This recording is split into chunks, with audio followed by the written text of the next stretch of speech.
I get asked all the time by home buyers, hopeful home buyers, do you have any creative finance options available? This is Ron Wojciechowski for the Black Hole of Real Estate. And I get it. You're a buyer that probably can't go to a bank and get a home loan for whatever reason. And this is when we look for creative finance options. Or maybe you've gone to a bank and you can get a loan, but it's not for enough money to buy the home that you want. The down payment might be larger than you want to make. Could be the closing costs are a little higher. Interest rate might be higher. It could be any of those things. It could be that you simply don't have the type of income that will qualify. Maybe it's under the table. Maybe it's consulting work that you've been doing that doesn't necessarily show up on your tax return. Any of these other things that might happen like that. It could just be that you're in sales and 2 years ago you had a really good year, and then last year you did not as good, and they don't average those two incomes. They just take the lower. And maybe that last year of self-employment or sales commission wasn't as high as you needed. So you could probably make the monthly payment. But getting a lender to approve that, your debt to income ratio, your DTI, maybe that's a sticking point. So I've given you a lot of reasons why people might just want to do creative finance. Now the other side is just frictionless. Let's suppose that you want to purchase a home and you and the seller both want to do it quickly, but the bank's going to take 30 or 45 days. That owner, for their own reasons, may want to actually do owner finance for you. Maybe they want interest income coming in retirement.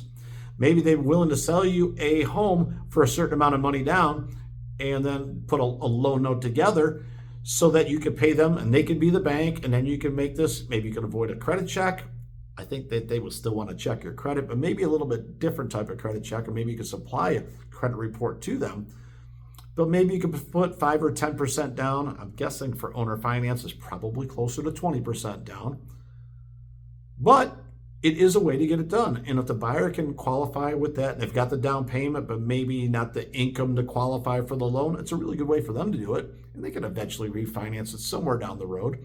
And for the owner, if they want to do a really, really quick closing and have some money coming in, interest and payments, for life or 30 years, that's a pretty good option for them. So that creative finance, that is absolutely the owner finance piece.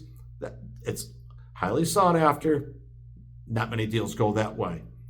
A different way to be creative is that you've got enough for the down payment, but you just don't have enough for the closing costs. This is pretty common. Within the contract, you can ask the seller to pay a certain amount of money, whether it's a percentage, which 3% is common in conventional loans, 4% is what's allowable in VA loans, or it's just going to be a flat fee. Hey, I need $5,000 for closing costs, credit at closing. That's a way to do it. So that's super popular to do credits at closing to help the buyer get into the property. And sometimes that's a really good option for the seller, because maybe that one buyer will pay the price that you want even after the credit. So that's something to watch out for as well. So owner finance and credits, the two biggest things that you're going to encounter when it comes to creative finance. Now, when you want to start talking about things like renting to own, that's an interesting one. A lot of people think if you pay $1,000 a month rent to own, that after a year you got $12,000 in the bank that goes towards your down payment. Now, if a lender is involved, what the lender is going to say, you're paying $1,000 a month in rent, and that's probably not the rent, but we'll use that number. But if the area rent commonly is $900, then the difference of $100 a month, that's what's allowable to go towards your down payment. So after a year, it's not $12,000, it's $1,200 towards your down payment, so you could be short.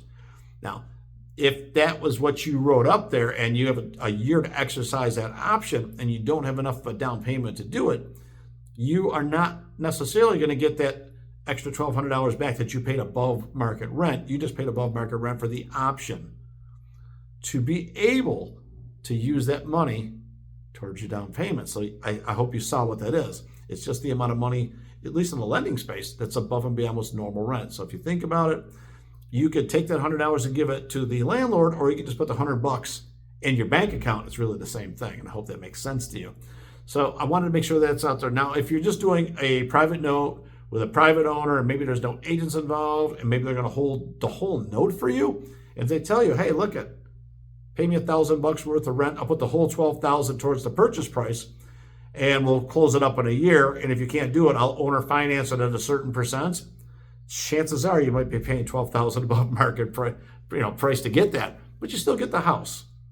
So I think those are 3 ways that we could talk about creative finance, whether it's owner finance, credits at closing, and then of course the rent to own option. Now there's more out there, but those are the 3 that always come to mind for me that I hear about most often. So if you got questions about how that works or you're unsure about it, drop me a line, put a question below, definitely subscribe. This is Ron Wysokarski for the Black Hole of Real Estate.